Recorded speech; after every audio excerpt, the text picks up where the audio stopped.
of the Federal Reserve, the New York Fed. Here now, Senator Bernie Sanders with me. Good to see you, Senator. Good to be here. Thank you so much for joining us. Well, I want to get to this removing all the bankers from the board of the Fed first. Where does that legislation stand? It stands ready to go in terms of an amendment, and I think, surprisingly enough, you're going to see not just progressives voting for it, but a lot of conservative Republicans who have long had concerns about the Fed. The issue here is not hard to understand. Fed plays a very important role in our economy.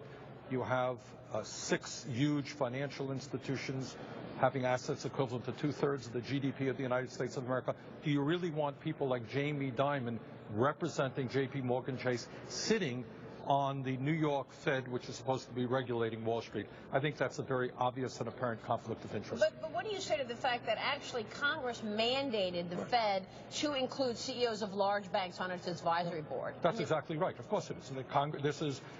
We just talked to Bernanke about that, who came before the Joint Economic Committee last week, and I raised that question. He said, hey, Congress mandated that. If you guys want to change it, go ahead and change it. So I'm not criticizing the Fed per se. It is a congressional action, and it's got to change. The conflict of interest is, well, I'll give you an example. During the Wall Street bailout period, the financial crisis, among others, and Jamie Dimon is not the only one, the Fed provided $390 billion in low-interest loans to JPMorgan Chase alone, right, while Jamie Dimon is sitting on the New York Fed.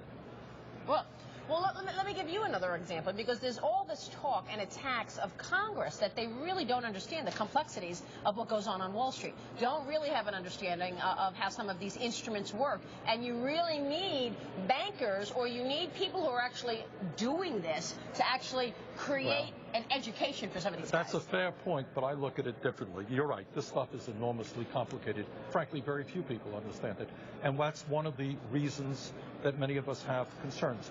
I am probably the most progressive member of the U.S. Senate, but you know what? In terms of banking, I am pretty conservative. You know what I think? I know this is a radical idea.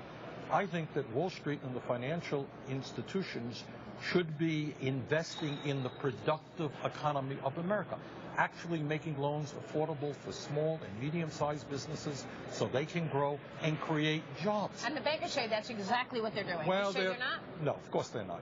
The reality is that what they are doing is sitting there as an island unto themselves in this incredibly complicated situation, making huge bets, which often work.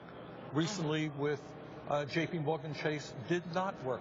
Is that really what we want our financial institutions to be? The world's largest gambling casino, or do we want them to be integrated into a productive economy, creating jobs? Well, can you really say it's a gambling casino when, in fact, over the long term, we have seen that the path to wealth creation is owning equities?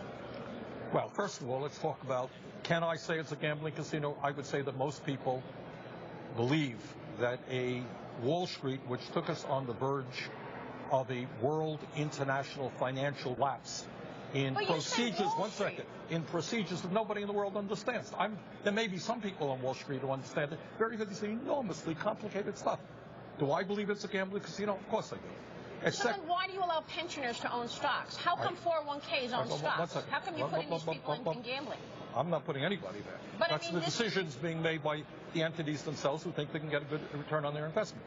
But you're asking me about wealth creation. Let's talk about wealth creation. You're right. Unfortunately, though, all of the wealth is going to the people on top, not to the middle class. You recently read. How about the middle class who own their company stocks? But you're forgetting a huge... May I? Would it be okay for me to answer your question? Please. All right. A recent Fed report came out. What did it say? Between 2007 and 2010, the median family lost 40% of their wealth. We have the top 400 individuals in this country owning more wealth than the bottom half of America. Isn't that because of housing, though? This is apples and oranges. Housing no, it's not housing. It's distribution of wealth in this country is enormously unfair. You've got the top 1% owning 40% of the wealth, the bottom 60% owning 2%. Is that wealth creation? You saw the last reports that we saw in terms of income. 93% of all new income created in 2010 between 2009 and 10 went to the top 1%. And of course, now we're talking about a time in the economy that's actually quite fragile. We saw those jobs numbers last month. They were horrible. 69,000 new jobs created. Let me ask you about this upcoming fiscal cliff, because a lot of people are talking and they're saying the Bush tax cuts must be extended and the spending programs must be extended because this is too fragile a time in the economy. You do not believe the tax cuts should be extended? Well, I do believe they should be extended for the middle class, for working families. Do I think that the richest people in this country who are doing phenomenally well at a time when we have the most unequal distribution of income and wealth in the modern history of America, and when the effective tax rate, very rich, is the lowest that it's been in decades, do I believe, as some of my Republicans do, that we should cut Medicare and Medicaid and give more tax breaks to the very rich? Of course I don't. Well, what about the idea that you talk about fairness and taxes? I mean, what about the idea that the top 1% or 5% pay 40% of the tax? Yeah, because they earn all the money. But that's what I'm saying. They're paying the tax. Look, you cannot look at the tax system. If you're earning all the money, yeah, you're going to be expected to pay more in taxes. If my income has gone down, if the top 1% earn more than the bottom 50%, what do you expect from people who have no money and no income? You can't get blood out of a stone. Which and is by why the way, 40% of the people pay no income tax. Yeah, that's right, because they don't have any money to pay, because correct. the middle class has collapsed and poverty has increased. And by the way, they do pay federal taxes every time they fill up a gas tank. They don't pay any income tax. And they pay FICA taxes. That's right. They may not pay any income taxes. So sometimes the right wing is not quite correct in that characterization.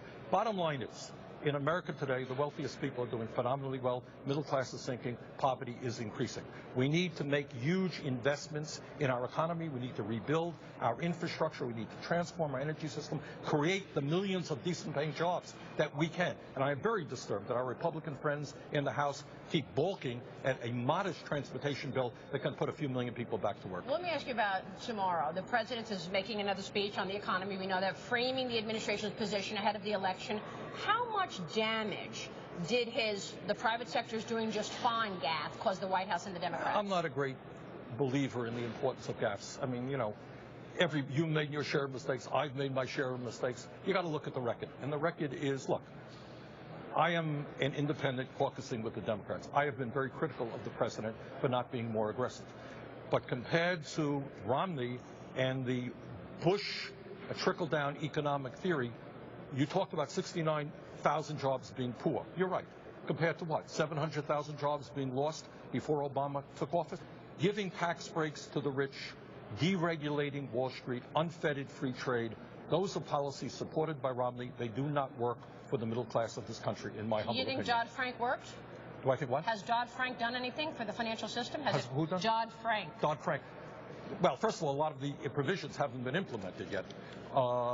I think it's a modest step forward. I think it has not gone far enough. Senator, good to have you on the program. Thank you. Very good conversation. Really appreciate your insight.